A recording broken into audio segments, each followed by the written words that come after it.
Okay, welcome back into Union Station. We are chatting with Iowa women's basketball head coach Jensen. I'm glad you brought the USC game up because one of my favorite moments for you was seeing Lisa grab your shoulders after that game and say, your first top 5 win. Yeah, that was really cool. An amazing moment. And that's when she was sitting courtside with David Letterman. Yes. Right. And Kate Martin and Caitlin's in the house. So there was a lot of A-listers there. I'm surprised they didn't storm the court, too. Yeah. I wanted to ask about Lucy Olson. I mean, she just seemed like she fit so perfectly. Like that portal pickup was perfect for your team. I mean, what she did on the court, but what did she mean just to kind of keep the glue together? It was, it couldn't have been any better. Yeah. And that's where I felt so many blessings this year because she, we just got out of the Final Four. We went to the draft, and then she was in the portal, and there was a lot of people that wanted her, and we had to act fast. And what I remembered was we had to be on time for that visit home from the draft. And we took a really early morning flight, and Lucy was in another, I think she was in a 3-on-3 tournament, but she was trying to go on another visit before this. And I remember her dad said, I just don't know if it's going to work. We might have to postpone it till 2 weeks. And I knew we couldn't postpone it. I said, listen, no. Just come. We'll have Abby Stamp. She did not go with us to the draft because she had little one at home, 2 of them. And I said, she'll meet you. We'll be there. Well, we got a little delayed. And then as true Hawkeyes, they're from the East Coast. Well, so is Kirk Ferentz, right? He's had ties out in Maine. He's got all this. And then our field hockey coach, Lisa Salucci, has people that she recruited from that same area. So we got on the phone and said, hey, we're a little late. Would you mind? Both of them stood within that morning. Lisa and I called. I think we called them at 7 or 8 in the morning, and they both cleared their schedules, spent an hour with them, and the rest is history. Wow. So it was really great that we got them. And that's what being a Hawk is so great, right? We all help each other. But Lucy, what was cool about all that? Well, Lucy held after Lisa decided to retire. And I'll forever be so grateful for that bond. And she gave me a really cool gift when she, after the banquet, a neat picture, remembering a moment. And I'll forever cherish that because she was a big reason we were able to have this success. Mm-hmm. And I'm thankful she got to be a first-team All-Big Tenner, and she really wanted to be drafted. And so she got the draft. I just got a text from her, and today was their first workout, and she feels like, kind of getting her feet wet today, but she felt pretty good about it. So I'm really excited for her. Absolutely. Yeah. Wonderful story. One of the things I really liked about Lucy is she has the most infectious personality of probably any player I've been around. Yeah. Men's, women's, any sport, doesn't matter. And I think that might have been really important for your team because they had to be very businesslike in the past because when you're dealing with Beatlemania everywhere you're going, if you didn't have that focus, things could go out of control. This team needed to be light and loose, and she seemed, always had a smile on her face. And if nothing else, we'd all like to see her play one more year. Right. But I miss just being around her because she makes everybody smile. Yeah, she really does. And that's what was so fun about her leadership is she was so eager at practice every day and so easy. Mm-hmm. Like every drill was fun. And it was new for her, right?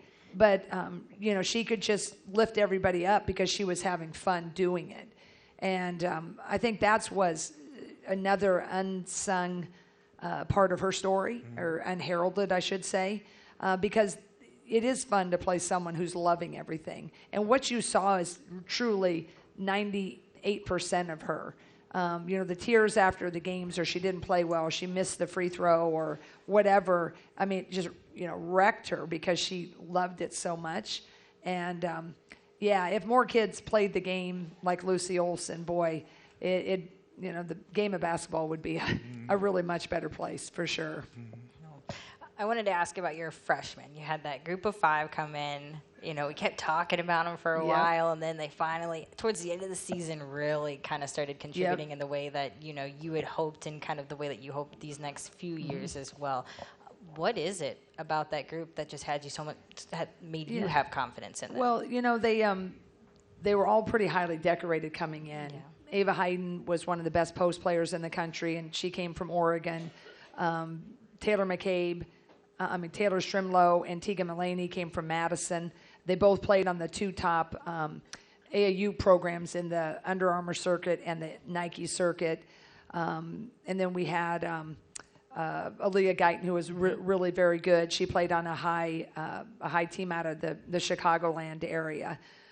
So we just had just a lot of different pieces that came in with a lot of confidence and a lot of experience. But they also had, most of them are pretty selfless in their approach. And they're going to have such good steps in growth. And I think Ava Hayden was just a really fun person to watch because, she pretty good coming in, but she didn't know what she didn't know. And so it was frustrating to try and, wait her turn a little bit, right?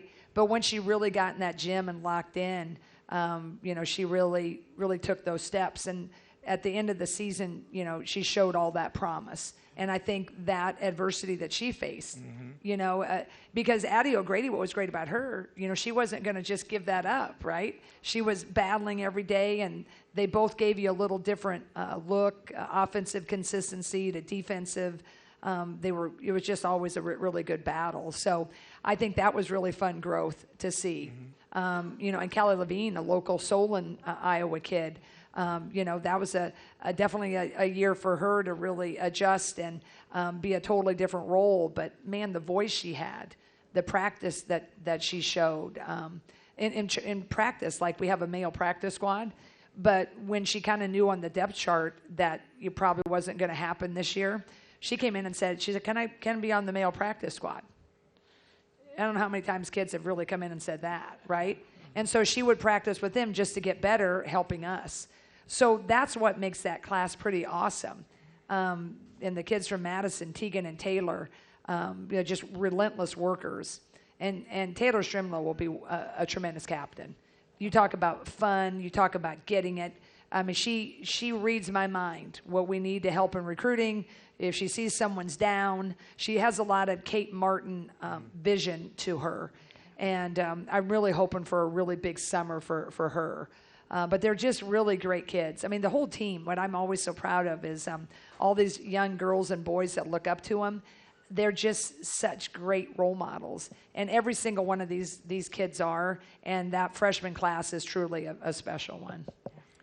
I wanted to just kind of pick your brain on what they thought when Caitlin came back for her jersey ceremony and what the freshmen thought, because the other ones had played with her except for Lucy. Right. And then also USC sitting on the bench during that ceremony was one of the classiest things I've ever seen. And it really, I think Lindsay Gottlieb is a rock star in this profession, as is Juju Watkins. But I guess just kind of that day from the perspective. Well, it was fun. Caitlin, we keep in touch, obviously, and text each other when you see something fun or something great happens or just need some encouragement both ways. I think Kate and Caitlin, Megan Gustafson, they still text me all the time. Usually when the chips are down, right? That's when they're like, "Hey, you got this." It's just such a beautiful thing about the player-coach relationship is when they're living it with you. But before that game, about 10 days before, Caitlin says, "Hey, you want me to practice?" And I said, "Don't tease me, She's like, "No, for real." She's like, it'll help me, get in shape. And she's like, I could be Juju. I said, heck yeah. They changed the rule a few years ago. Your alumni could not practice before. Okay. But then they changed it so when they come back, they can come in the game. So I didn't tell our players until the day before. And I said, by the way, tomorrow we're going to have an extra practice player, and it's going to be Caitlin. And they're like, what? Looking, and then they're trying to be kind of cool, But they loved it. Yeah. I mean, during the practice, they were really, cool. And, Caitlin was stroking it from 40 and, just doing amazing things. And it was fun for all of us. I invited Lisa and Jenny to come back, Lisa Booter and Jenny Fitzgerald, to come to the practice. They never really come to practice. And we had some recruits in town, right?